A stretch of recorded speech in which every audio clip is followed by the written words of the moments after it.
Hi there, I'm Helen Gilbertson, and today I'm here interviewing Alexandra Kurland for the Equine Clicker Conference.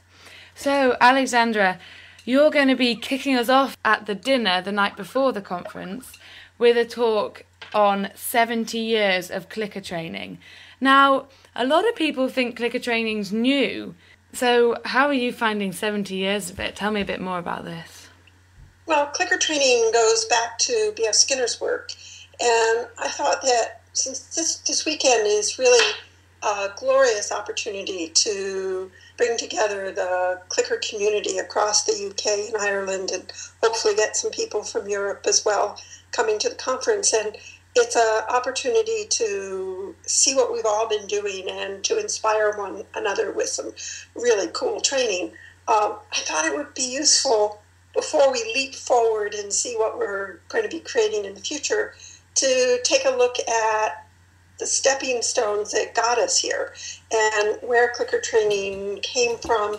What are some of the foundations upon which this work is built? And I found some really great archive video that will be lots of fun. We've got some of the earliest known photos of B.F. Skinner shaping a dog, which is really fun. Amazing. Some great video of Karen Pryor's work, where she talks about the early development of Sea Life Park, where she explored the use of marker signals with dolphins. I dug up and found the video that really inspired me to get started with clicker training, which is a video from the San Diego Zoo, a pilot project that they did with an African bull elephant. And it was in VHS format, and I did some backflips getting it transcribed into a digital format. And so we've got some really fun video, and then some of the early equine pioneers of what we were exploring, what we were doing with clicker training when we first got started, and when our horses started to show us what you could do with this technology. And we were just saying, our horses they're so smart. And it was just such an exciting stage to be in when you start to see what you can do when you open up the communication lines with the horses through the clicker. So it's looking back over the stair steps, and admittedly it's a selective stair steps. It's the stair steps that led to my stumbling across clicker training and the early development that we've done with horses. I'm glad you mentioned that about your starting clicker training, because that was what I was going to ask you about. And I was also going to ask you, I'm guessing that it's going to be full of some of your wonderful anecdotes and analogies. Would that be right?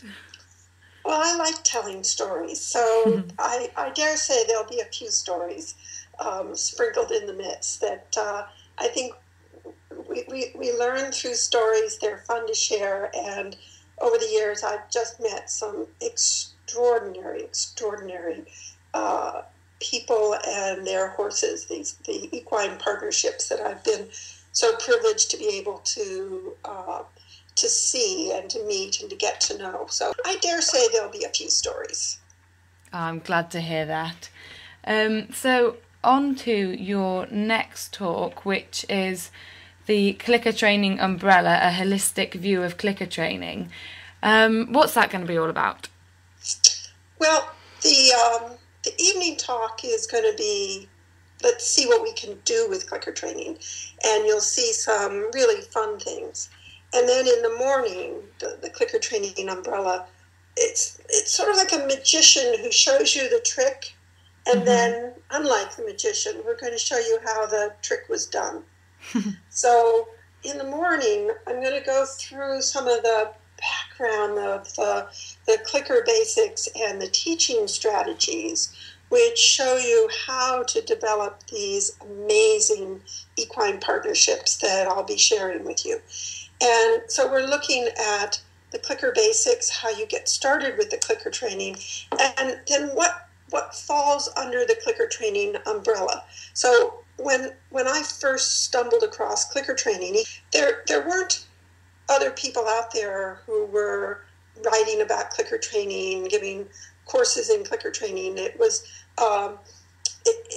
It did not exist. So I started to explore it and experiment with my horses. And what I found I was putting under the clicker training umbrella was really a diverse toolkit for getting behavior to happen and then stabilizing behavior.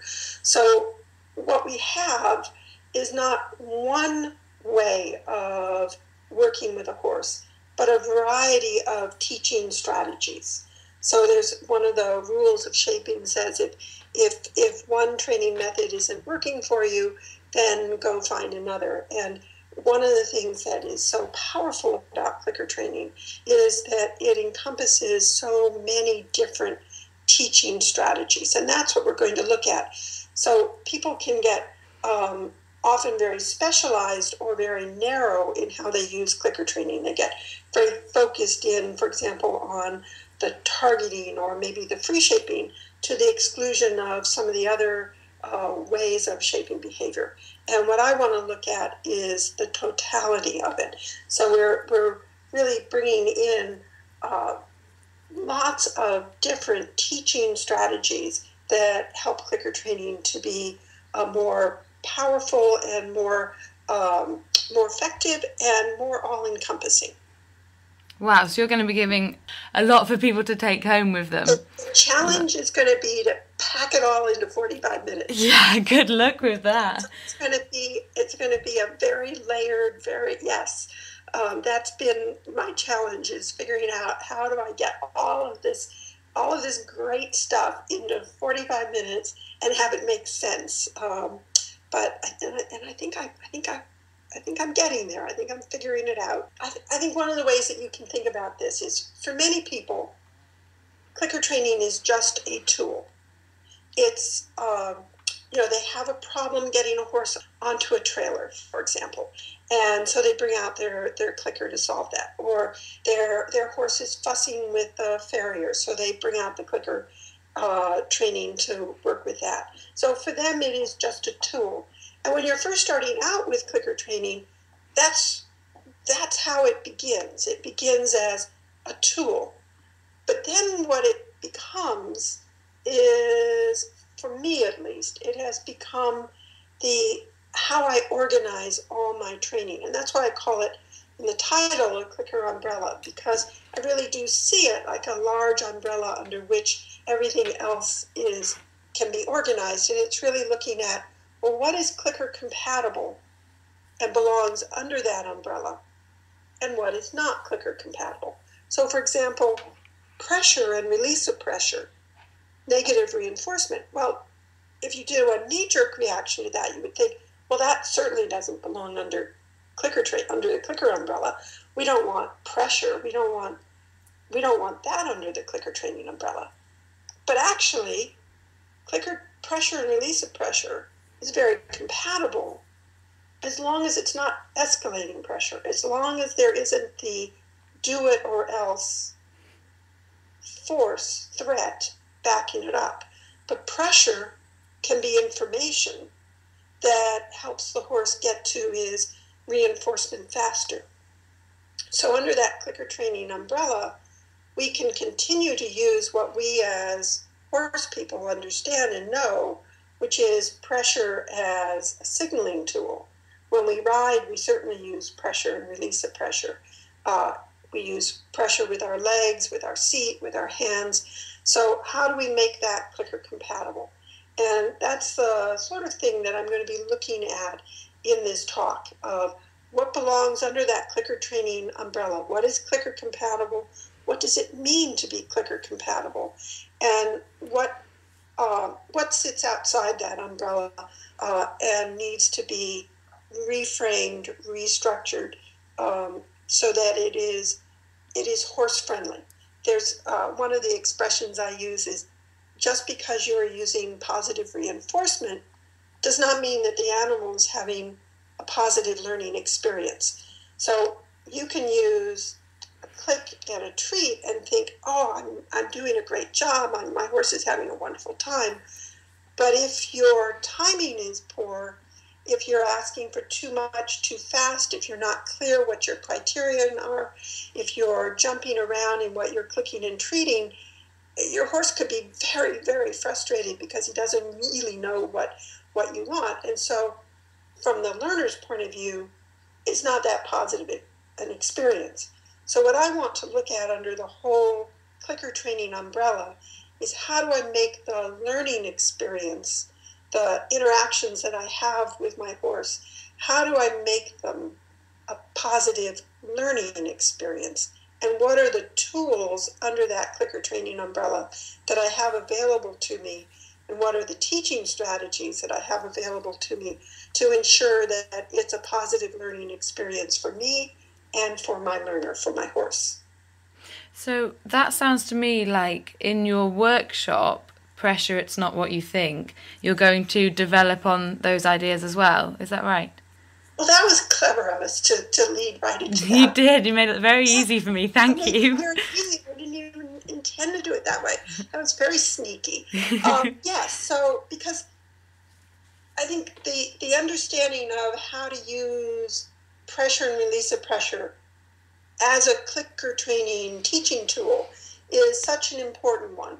And it's one that really benefits from having some hands-on direct experience, and there's a lot of skill involved in being able to slide down a lead rope in a way that the horses just plain melt, and where the feel down a lead rope is one that is very inviting and feels very safe for the horse.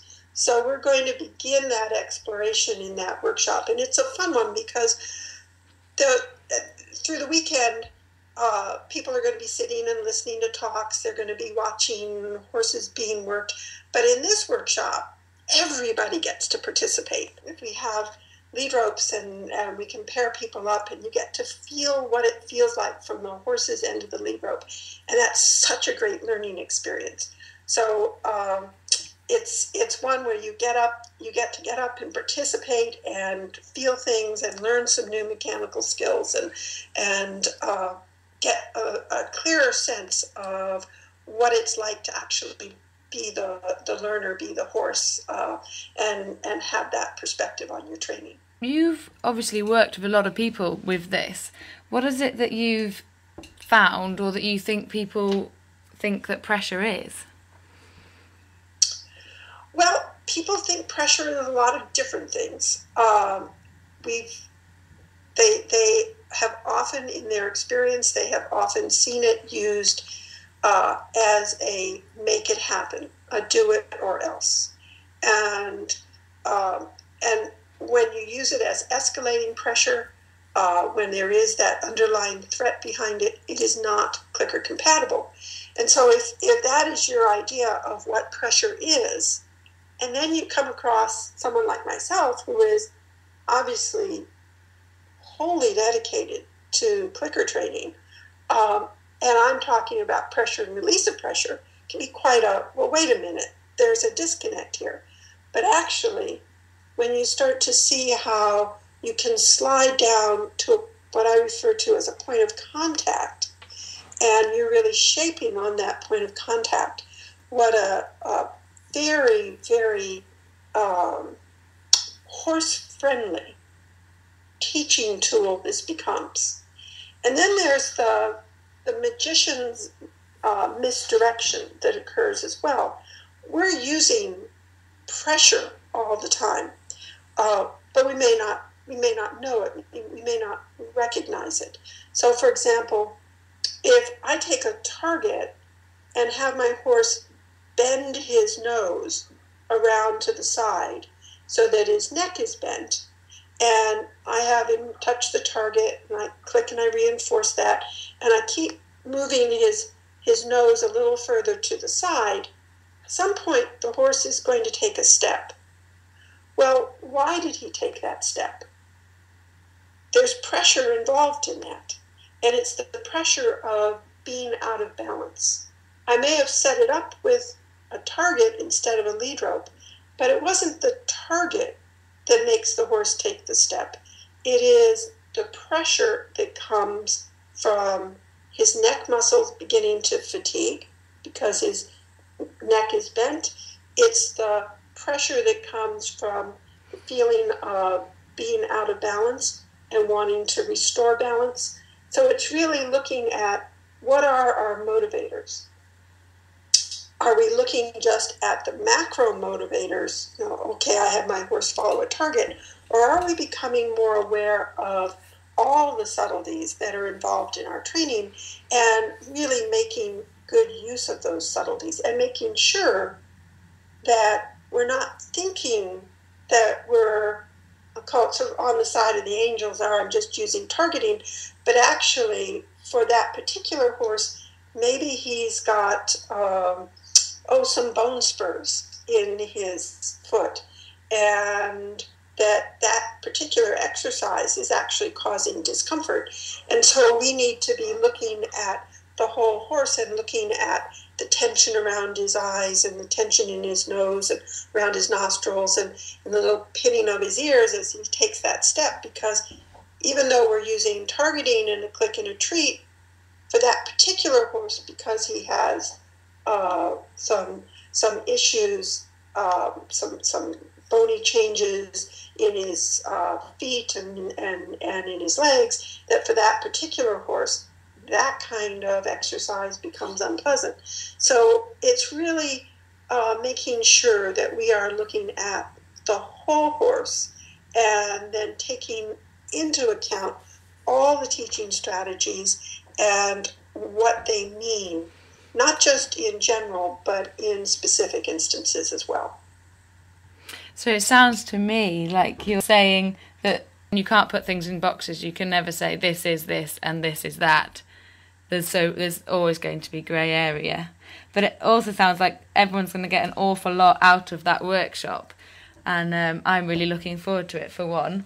I'd just like to say a big thank you for talking to us about everything that you're going to talk to us about at the conference. And I hope that you're looking forward to it as much as we are. I absolutely am. I think it's going to be just a grand weekend. And I think it's a brilliant idea to have clicker trainers from just all over the UK coming together. And I just from having been to things like the Clicker Expo in the US, I just know what an exciting weekend it is when you gather together a group of clicker trainers. There's nothing like it.